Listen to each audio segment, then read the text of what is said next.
Valentine ডের পরের দিন যদি ম্যারেজ ডে হতো তাহলে সত্যিকারের ভালোবাসা বুঝতে পারা যেত। গতকাল বইয়ের সাথে গিয়ে 3 ঘন্টায় 20টা দোকান ঘুরে একটা শাড়ি কিনেছি, আজ ওটা ফেরত দিতে বলেছে। ভ্যালেন্টাইন ডেতে কিছু মানুষ তো এমন খুশি হয় যেমন বর্ষার প্রথম বৃষ্টিতে খুশি হয় ব্যাঙ। ব্রেকআপের 3-4 মাস পরে তোরা কিভাবে একটা জুটিয়ে ফেলিস? না মানে জুটিয়ে ব্রেকআপ করিস নাকি ব্রেকআপের পরে জোটাস? বিয়ের পরে বাচ্চা হলে বাচ্চার নাম রাখবো সর্বনাশ, যাতে ঝগড়া হলে বলতে পারি তোমাকে বিয়ে করে আমার সর্বনাশ হয়েছে।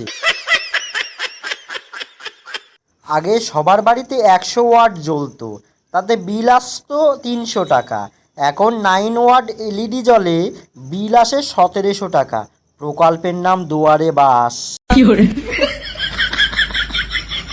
নারীর সর্বোচ্চ জেদ হচ্ছে প্রেমিকের ওপরে রাগ করে ভুঁড়িওয়ালা কাকাকে বিয়ে করা। স্ত্রী: ওগো শুনছো, বসন্ত এসে গেছে। স্বামী: তা আমি কি করব, কোকিল হয়ে তোমায় গান শোনাবো?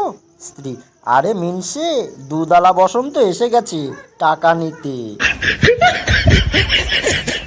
মদ খাওয়ার পর মানুষ একটা কথা অবশ্যই বলে, ভাই তুই এটা মনে করিস না যে কথাগুলো আমি মদ খেয়ে বলেছি। বিয়ে বাড়িতে যখন ছোট ছেলেমেয়েরা নাচে, বাহ কিউট। যখন বয়স্করা নাচে, বাহ দারুণ তো। যখন যুবকেরা নাচে, মাতাল একটা। মেয়ে হওয়া সহজ না ভাই, শুধুমাত্র মেয়েরাই জানে জোরে হাঁচি দেওয়া, জোরে কাশি দেওয়া কতটা দুর্বিষহ, বিপজ্জনক। ছোটবেলায় ভাবতাম বিয়ে করলে অটোমেটিক বাচ্চা হয়, এখন দেখি সব লীলা খেলা।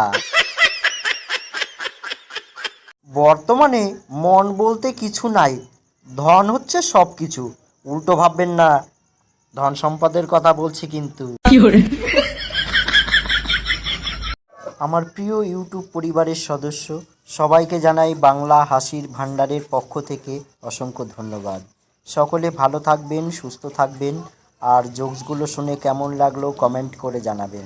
আর চ্যানেলটিকে প্লিজ সাপোর্ট করে যাবেন। যারা এখনও পর্যন্ত সাবস্ক্রাইব করেননি প্লিজ সাবস্ক্রাইব করে দেবেন। আজকে এই পর্যন্ত রাখছি, ধন্যবাদ সবাইকে।